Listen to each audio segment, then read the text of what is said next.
বোলবম যাত্রীদের গাড়ি থেকে বিপুল পরিমাণে মদ উদ্ধার করে নষ্ট করল পুলিশ। দুর্ঘটনা এড়াতে পুলিশের তরফে পুণ্যার্থীদের আগেই সতর্ক করা হয়েছিল যাতে মদ্যপান করে এবং মদ নিয়ে বোলবম যাত্রা কেউ না করে, কিন্তু তা সত্ত্বেও প্রশাসনের নিষেধাজ্ঞা উড়িয়ে গাড়িতে করে মদ নিয়ে যাচ্ছিল পুণ্যার্থীরা। রবিবার রাতে ধূপগুড়ি স্টেশন মোড় এলাকায় পুণ্যার্থীদের গাড়ি, বাইক, টোটো দাঁড় করিয়ে তল্লাশি চালায় ধূপগুড়ি থানার পুলিশ।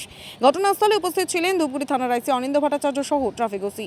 এশিয়ান হাইওয়ে দিয়ে যাওয়া পুণ্যার্থীদের প্রায় প্রতিটি গাড়িতেই তল্লাশি চালায় পুলিশ।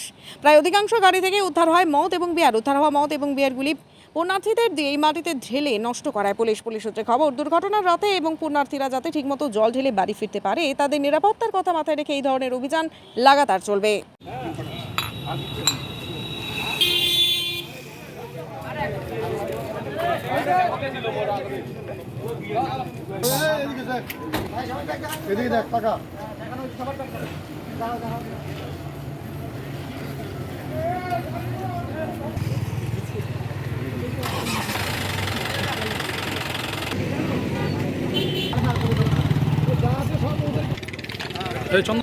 একটু ছবিগুলো ভাইদের দেখাইতে হবে না।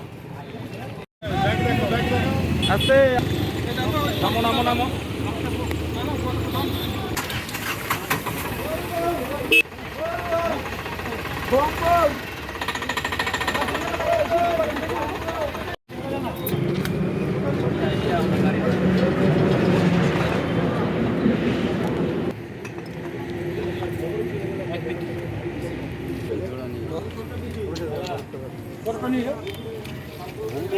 নিয়ে যাও, পেটটা বরফটা খাবে, পেট ঠান্ডা থাকবে, নিয়ে যাও।